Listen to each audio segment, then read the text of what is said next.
Diego Pavía is that kind of helping hand with muscles. He is the CEO of EIT Energy, a company aimed at accelerating sustainable energy innovations. With the EU as an important sponsor, to quote Diego, Energy helps startups and scale-ups, offering them an entire ecosystem of and for innovation. My boss is my portfolio, Diego says, and he has lots of bosses around Europe.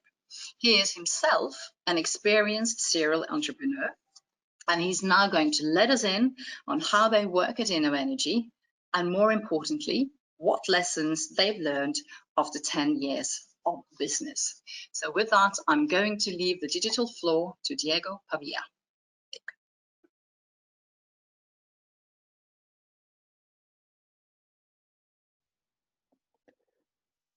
Good morning. My name is Diego Pavía. I am the CEO of EIT Energy.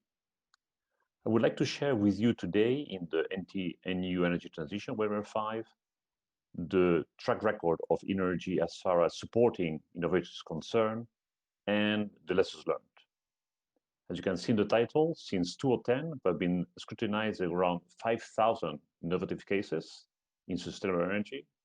We have been investing and supporting 450, and today 300 of them are doing well commercially. So which kind of investments and assets we're investing in? If we plot here what is the energy value chain, on the right side, what are the European objectives in terms of CO2, renewable penetration, and energy efficiency, then as you can see, we are a very CapEx intensive investor. Examples, Norvolt, that is our first unicorn, that is a gigafactory that's going to produce 32 gigawatt hours for the electric vehicles industry in Europe. It's the first European endeavor of this compared to the Asian ones that are being located today in Poland and in Germany, but that's a purely European one. Today, the value of Norvolt is around $3.6 billion, and we only started the whole endeavor back in 2017. We have had Hyperloop. That is the way we believe that we are going to travel between cities in Europe, where today's flight is around 1 hour. So for example, Amsterdam, Berlin, in 2026, there will be cargoes already going in those Hyperloops, and for people will be in 2030. So that's mostly tomorrow. WindFloat. WindFloat is the first 3 times 8 megas for offshore wind, floating offshore wind. So as you can see, the portfolio of investments that Energy has is pretty CapEx intensive, most of them. So industrial unicorns coming up the line, contributing to the EU objectives. And how we do this? We do this because we have developed a trusted ecosystem of partners that is covering most of the energy value chain. We are trading in 21 countries in Europe, so we are extremely present in the field. Today, we are 250 executives that are supporting those 300 plus assets in sustainable energy. And we're extremely anchored in the European landscape. So we are, although we are a company, we are also public-private partnership, meaning that we have one leg in the public sector and one leg in the private one. And we're measuring the impact that we do as a company. And the title of this panel is about radical social and technology innovation. But what's important is the impact on the key objectives of the Paris Agreement. That is the abatement of CO2, that is the penetration of renewables as a mean for that goal, and of course is what are the savings in terms of energy efficiency. And this is a contribution of our portfolio of ventures by 2025 to those goals. Just as a reminder, Europe, we emit 4 gigatons of CO2 per year, 4. So Energy, by the IRIS methodology, we contribute to abating 0.3. That's a 10%. So it's quite impressive. So that's our track record and how we're contributing. So now about the lessons learned that we have had over the last 10 years about how to support successfully entrepreneurs. And as the first slide was saying, we are all about making the cases happen earlier, bigger, and de-risked. So the first lesson learned is that today, the innovators that we see on the left of the side, they need all those services to make their business case happen. is not only about money, it's about all the other services. Market intelligence, to find customers, to build their supply chain, to be able to deliver the products, and so on. And to get to those partners or services, then they have to engage with a supplier number one, a supplier number two, number three, number N, and number X, meaning that is an innovator that needs to manage all those interactions to make their business case rounder and happen. Our lessons learned is that we have to go from a supply-centric relation of the innovator with the ecosystem to a innovator-centric. So the same needs are there, and the same suppliers of those needs is what you see in those bubbles of several colors. What we in Energy do is that we are the one that is taken by the hand, the innovator, and together with him making the journey between his early stage maturity to the IPO or the trade sale, and the interaction with all those suppliers is happening through us, together with us. So the innovator just focus on what they need to do best, that is to progress in their technology or in their business case, and we deliver the services across our ecosystem for themselves. Again, from supplier-centric to innovator-centric. And this is one of our key successes, and that's why innovators come to us. They can exceed all the services through us, that they are all of them anchored in our innovation ecosystem. So we are the one-stop shop for all the needs of the innovators. That's the first and key lesson learned. The second key lesson learned is that as far as how we assess and progress into the maturity of a case, in the early stages of the innovation value chain, research, applied research, and a bit of innovation, normally the world uses the technology readiness level created by the defense guys in the US. That's the way to assess whether you have gone to maturity to the right levels. Our lessons learned is that when you go to the next stages, to the innovation stages, then you need a much richer way of assessing and working on the maturity of the case. It's not only about technology, it's also about all the other dimensions. And linking to the title of this panel, it's about society and consumers also. I mean, you can be extremely good and mature in technology, in manufacturing, in IP, in the market, but if you are not good enough, not at the maturity level of CRL, consumer, and society, then your innovation will not get to the market. The best example is the famous NIMBYs. I mean, everybody agrees that onshore wind is good, but nobody would like to have the windmill just 5 meters from the house, because it's aesthetic-wise is not good, and second is noisy, right, in low frequencies. So again, to address very early in all the cases all those dimensions, and to progress in all those dimensions to get to the highest level of maturity in all of them is key for having the innovation becoming a product that is bought and acquired by the customers.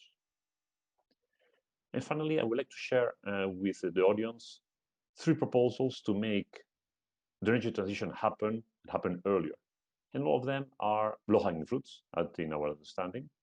So we start again on the innovation value chain, and which will be those 3 proposals to make that happen smoother for all the ecosystem, but especially for the innovators.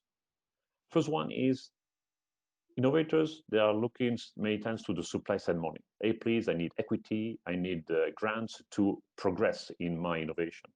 Well, we believe from Energy that the demand side money, so having customers, is much more important. It is the customer that is fully at the hand of the public administrations, that instead of printing new euros to have supply side, what about what the public administration is buying for hospitals, for transport, for all their needs, having innovative products being purchased. And if we take the numbers, in Europe, there are 240 billion that are procured, taking out the labor, that are procured as far as energy services is concerned, transport included. If only 30% will be geared towards innovative products, so innovative procurement, there will be 75 billion euros of fresh money every year to drag those innovations into the market. And this is what innovators want. Let's remember that one of the successes of the US and Israel is that the defense sector is playing that role. that they are buying the products coming out of researchers, innovators for their own needs. So that's the first proposal. The second one is that on the B2B, the energy transition is working. So the business to business is working. The both parties of the transaction, the business as a supplier and the business as a demand, they know the rules of the game, they are performing well. But on the business to consumers, one part of the transaction is us as citizens, us as consumers. And I must say that we still have a long way to go to engage the citizen, not only as a transaction, as a member of the transaction, but also as somebody that is fully appropriating the energy transition as something structural and not just as a good or service to purchase. In energy, we are working, as I said before, in the innovation readiness level in this dimension because it's key for the uptake of the B2C, business to citizen energy transition services and products. And finally, is about having one market and not 27 markets. The first thing that we do when we assess whether to invest or not in innovation is to paint the colors of the regulations for that given market design, market need in all the countries in Europe. If there are too many colors, we do not invest, because then we'll not have a 500 million potential customers of the service. We just have 27 different. That will have different regulations, that will have different go-to-markets, that will have different specifications. So we only invest when there is one color for that given product in the European market. And that's, again, it's not as easy as the other two, because the other two are pretty much at no cost, but this is about being clever and smart.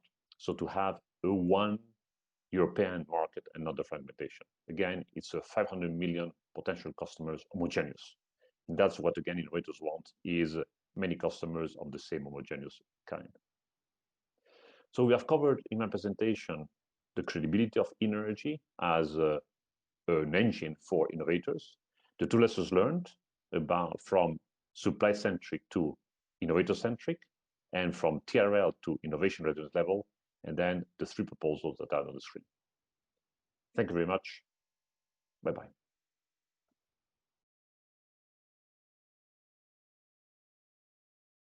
Well, thank you very much, Diego. You said bye-bye at the end there, but you're still with us, I hope. And I know that you travel a lot around Europe. Where are you at present? I'm in Madrid, in Spain. You're in Madrid, yeah. So you're back home in a way. That's good. Well, thank you very much for a very interesting presentation. And I would like you to elaborate a little bit on these three proposals that you came with. I do get the first one with public procurements, which sounds relatively easy.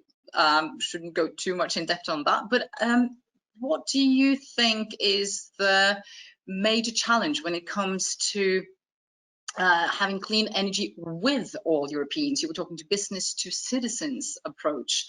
Could you elaborate a little bit on that, and also say a bit more about how it's possible at all to have one color in the market fragmentation or no fragmentation? Big questions, I know, but we have a couple of minutes. Yeah, so on the second one, on the famous involving the citizen, not only as a user, remember that up to 2015, 14, we as citizens, we just had one choice. So basically, we were users, we were not customers.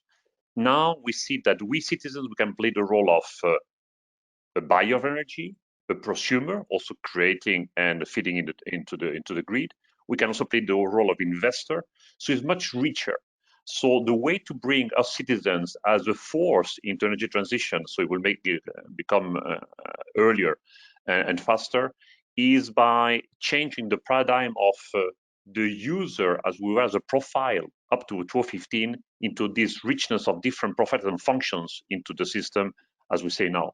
And for this is a lot about awareness, understanding. It's not easy to understand, and to bring us in. That's number one. On the fragmentation, and the clean energy for all Europeans is that the Commission drove extremely quickly between 2016 and 2019, and still pulling new directives. It's giving a extremely good frame for the next 10 years, for the next decade. So it's giving certainty. But some of them are regulations. So overnight, when Brussels decides, then they have to be implemented in the countries. or there are directives that requires to be then translated into each one of the countries. So again, there it's to bring the countries as soon as possible into the design process. So when the transposition to the countries has to be done, then it will be with the lowest deltas of change. That's the way to go, I would say. It sounds like a pretty long haul, I think, getting there. Well, it is, but we better fix it right, because if we get it right, then we'll develop technologies that, because of the size of the market, we can become export industries. So it's not only about the energy transition, it's also creating industries that, by a strong demand market of 500 million in Europe, can become export industries into the future. So it's a lot of win-wins around there. Yeah. So there are a couple of questions from the audience, and the first one, I did hear that when you were talking about the innovator, you said him. And this question is a gender question, of course. How many of your innovators are women, Diego? So the statistics tell us, before I go to the gender, it's about the age. So the average age of our innovators is between 40 and 45. Surprise? Well, not so much. Why? Because energy is a systemic issue. It's not about technology, it's about understanding the system. So that's why most of our innovators that are successful, I mean, the heavy ones, the CapEx, as I said in the beginning, ones, they need to have an experience in the real life to be able to find the innovations that will make the system more efficient. Then on the gender side, today we have growing, but today is lower 10s, so 9% women, and high 90s, high 80s, sorry, men. Yeah. So women, we just have to scale up in a way. Yeah. And this is an interesting question, and you only have a tiny fragment of time to answer it, actually. To what extent do you think that scaling up your innovations can be negative for sustainability? Zero, because when we identify where to invest, we only invest if there is a CO2 impact abatement, if there is a lower cost of energy creation, and if it's penetration of sustainable energies. So scaling is all good news. It's not against speeding up the energy transition at all. It's vice versa. Okay. Well, thank you very much so far, Diego. We're going to meet you later on for the panel discussion. So we'll just say bye for now and see you again in an hour or so.